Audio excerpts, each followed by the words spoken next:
All right, welcome everyone. We're Semblance of Sanity. I'm Caleb. I'm Jacob. And we're here for Demon Slayer, Season 1, Episode 9. Okay. All right, Muzan has sent his two kind of twinsy cronies after Tanjiro and Nezuko. And They're here. They're here. They're past the barrier. Uh-huh. Mm-hmm. That was quite a blunder to allow themselves to be tracked through this, seemingly illusion hidden blood art kind of thing that they've got going here. To be fair, the one of the demons did specifically have a tracking power, so that does help.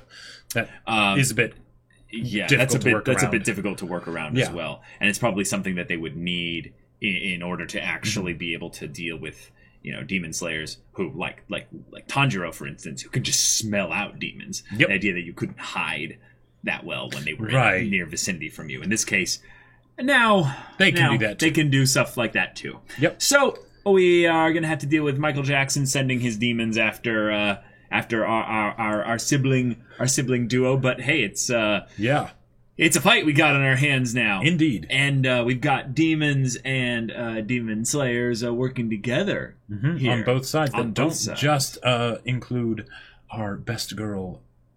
Yeah. I'm just interested to see what Tamayo and Yushiro will do. Yes. If they will not be involved in this fight and just try to run away, because they probably more care about their identities being kept secret. Tanjiro and Nezuko.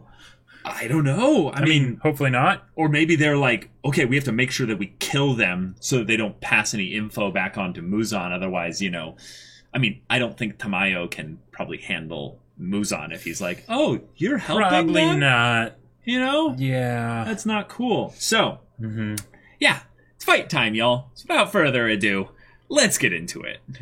All right, everyone, be sure to go check out the reaction portion of the video in the description below, and then come back here for the discussion.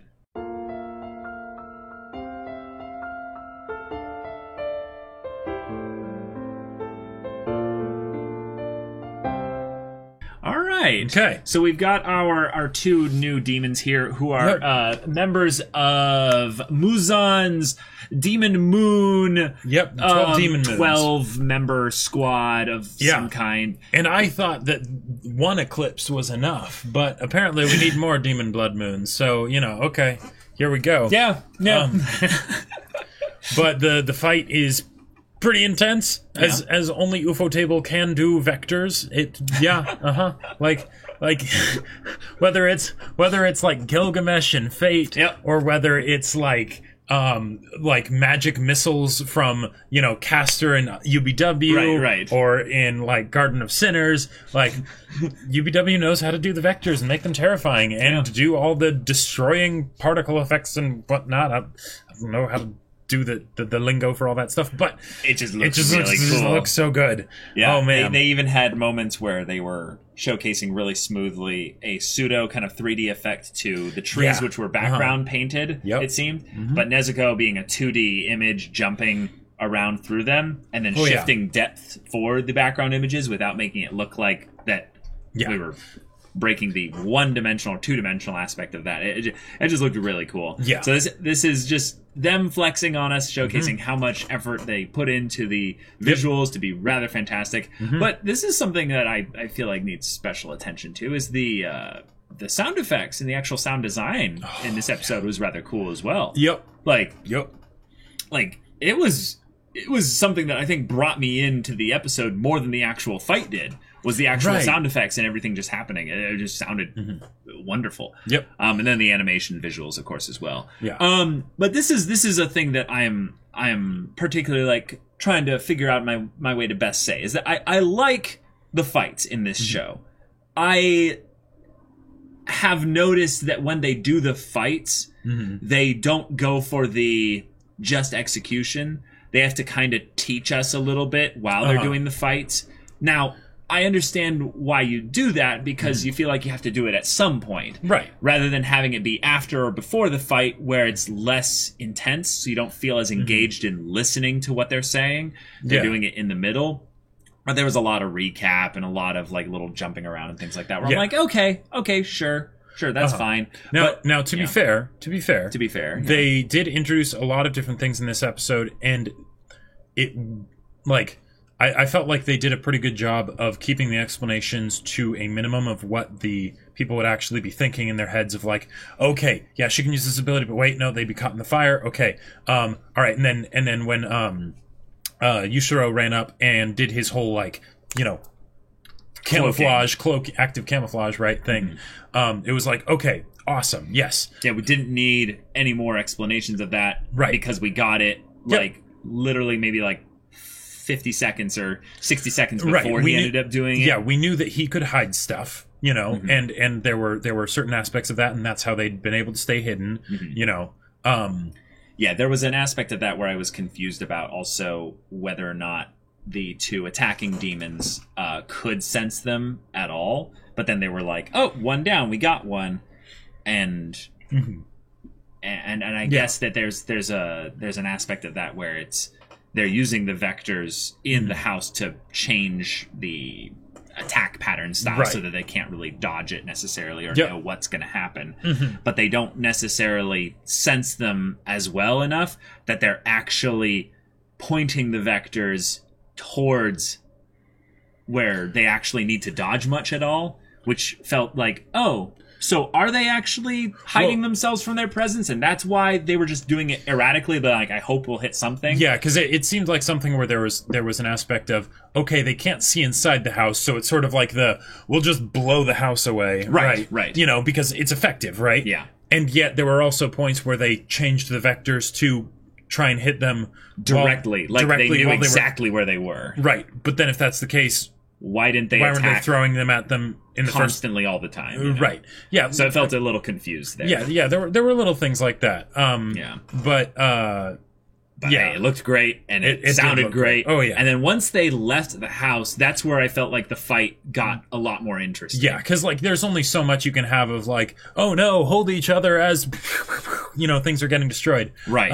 I liked though that the actual attacks were effective though, because then once Yushiro got hit, it like made me think like, well, wait a minute, oh yeah, it does a demon die necessarily when the brain's pulverized like that? It's like, no, not necessarily, because it's about the actual steel, like the what are the swords made out of, the Nichirin swords? Yeah. Like they need some of those to actually kill demons. It's probably a lot more full and final that you'd need to kill a demon with Nichirin swords, so they would need to like probably pulverize the heart, the brain, and like bludgeon the body probably to death before it actually would kill it fully. And I think they brought that up earlier when the whole idea of the Nichirin swords were brought up, because I think there is a way that the demons can be killed without the swords. I might be wrong.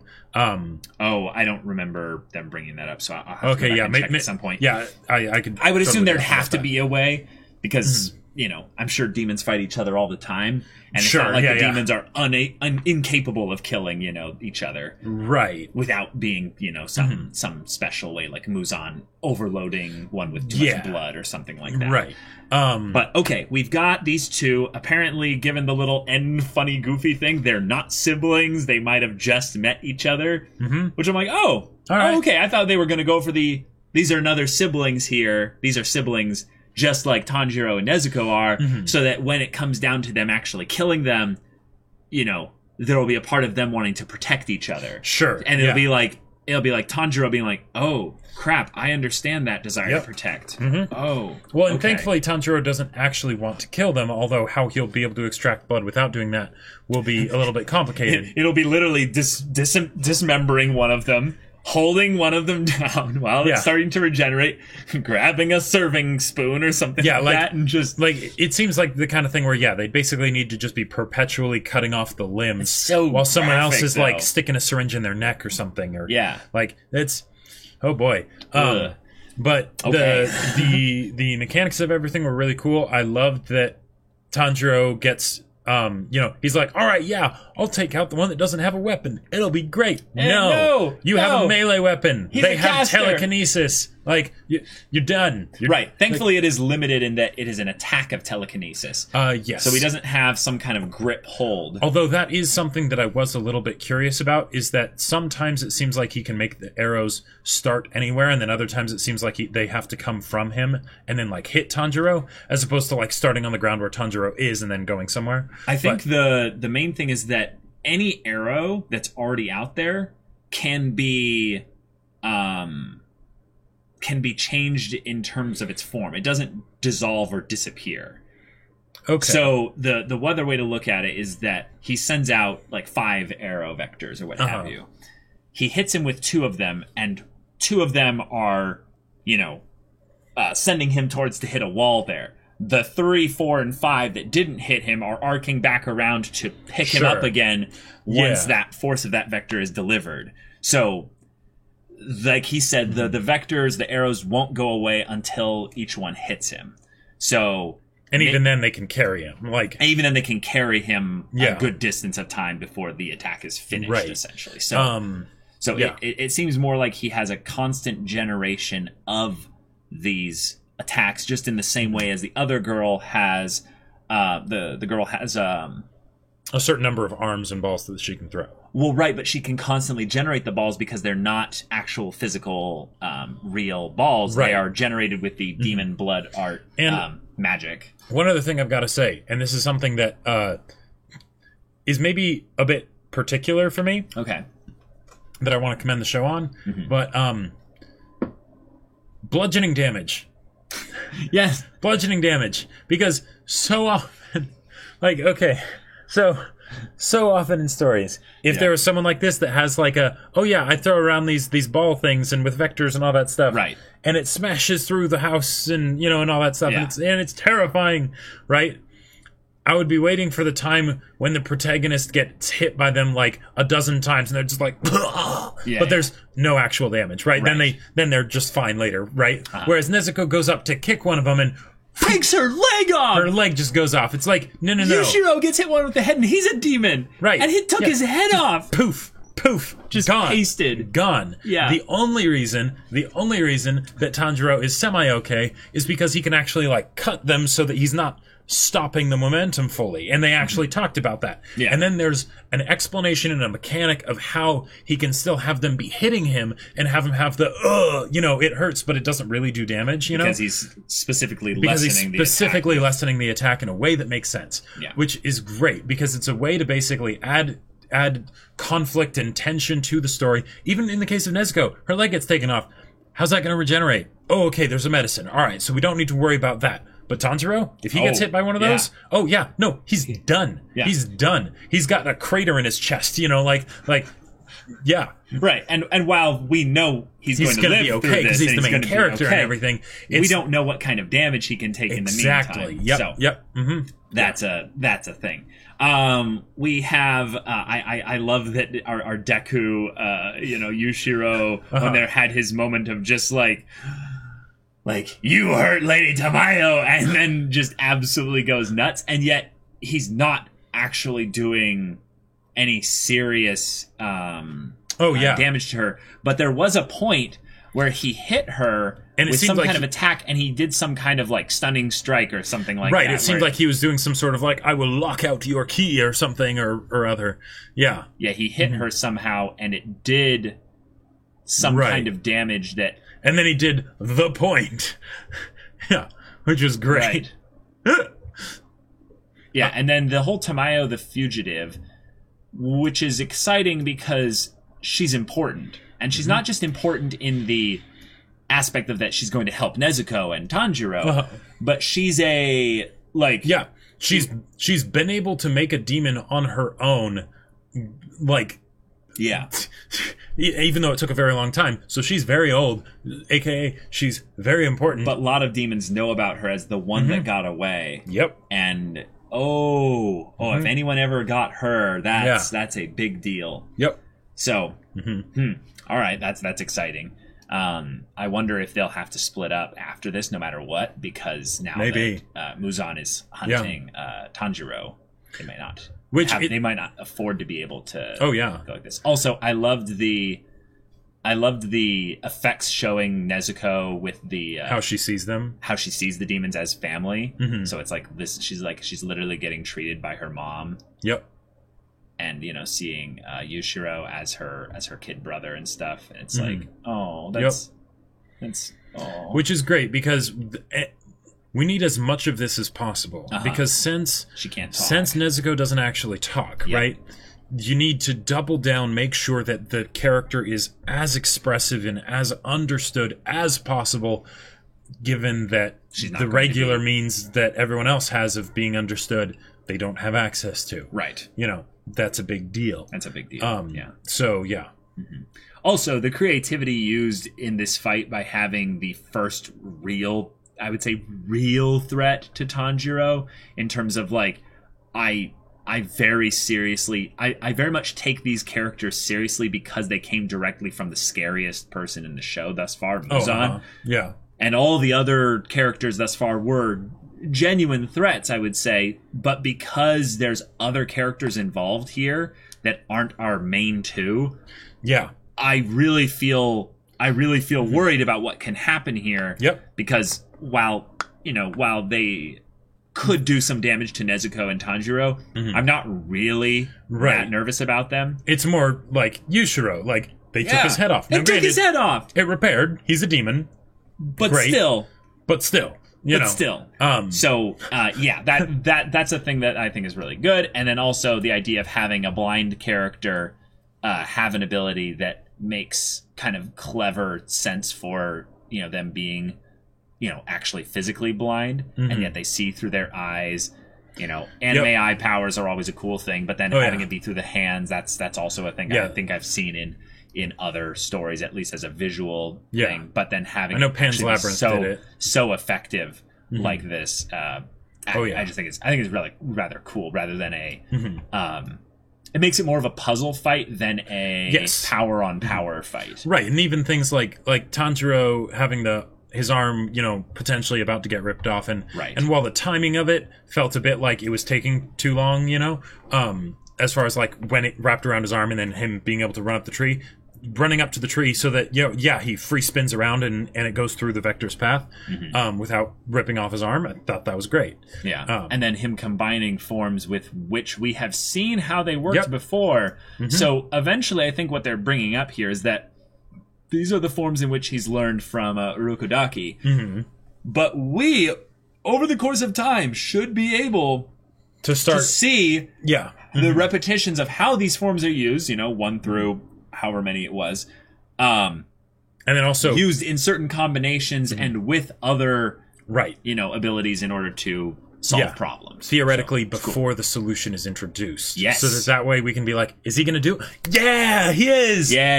Use form 6 here. Okay, now use form 2. Oh, and then okay. I gotta say, I think that's cool. I think it was form 3 where he did that straight up reminded me of like JoJo's Part 2. Yes, of like face stepping through all the Nazis. like that was that looked so cool. That was so really cool. Yes. Yeah. Yes. I love it. So the visuals, all the forms, it looks fantastic here, and I love the classic bit here where he's running through and around them as he's moving undeterred towards a specific objective, and he weaves and dodges through it. That's a very particular anime kind of battle visual there. Oh yeah, where everything's kind of converging around the hero as they're trying to get through all these ridiculous attacks. And then ends up using that continuous momentum into their attack, and then one slice and that was got him. But hey, fight's not over here. We have another part of this fight to look forward to here, and their enemies can regenerate. So because I believe with that he didn't actually hit him with the sword slash. He hit him with like the vectors themselves, basically. Well, he hit him with both. But it seemed to be the more vectors more just added, I would say, an area of effects like reach to the the attack. But the way it was drawn, it looked like it was something that was more of like a tear than an actual slice. Oh, okay. Like I could totally be wrong. Like it's a messier a Right. messier cut. Right, but if that's something where the sword didn't actually make contact, would that be something where his head could theoretically regrow? Oh, you're right. You're right. No, You know? no, you're right. When they see how he used it with the modified form, the head spins Yeah. really quickly with the vector, but then the sword still slices. But like the But, flesh like, is all torn The and flesh like is torn and what Yeah. have you. So, all right, cool stuff. So y'all, this is good fun, and Yep. looking forward to the next one, and the probable conclusion of this fight, and then right. how Muzan feels about sending potentially, because that was 2 both out of of them. 12. So maybe Yeah. that's the thing. Maybe this is just like, yeah, we kill one of them, like maybe we kill the one with the vectors and what have you, and the other one has to retreat sure, and comes back and is like, Muzan, this is a problem. they're serious, and we bumped into like the demon fugitive Tamayo, like Yeah. this is, and then he's just like, You failed me. yeah. I need you to leave right now before I enact certain emotional distresses upon you. It's like, okay, yeah, all right, bye. I have a stress ball, or I can use your head. Yeah, Which one do you want? which one? Yeah. But yeah, y'all, thank you so much for watching this episode's reaction and discussion. If you want to see the next episode's reaction and discussion right now, though, go check out the link in the description below for our Patreon. You can get on early access there. You can watch full-length timer reactions there. And all this comes with Discord access, so you can chat with us and the community there about this show, about anime in general. And you can also talk with Jacob about his book that he wrote. That's right. So I wrote a book. It's a sci-fi novel. It's pretty cool. It's called Battle Lines, and it's available for purchase on Amazon. Link in the description down below in both hardback and ebook. Whichever one works best for you, go check it out. Yeah, so if any of that interests you, we'll see you there. But until then, we're Semblance of Sanity. I'm Caleb, I'm Jacob. and we'll see you all Next time.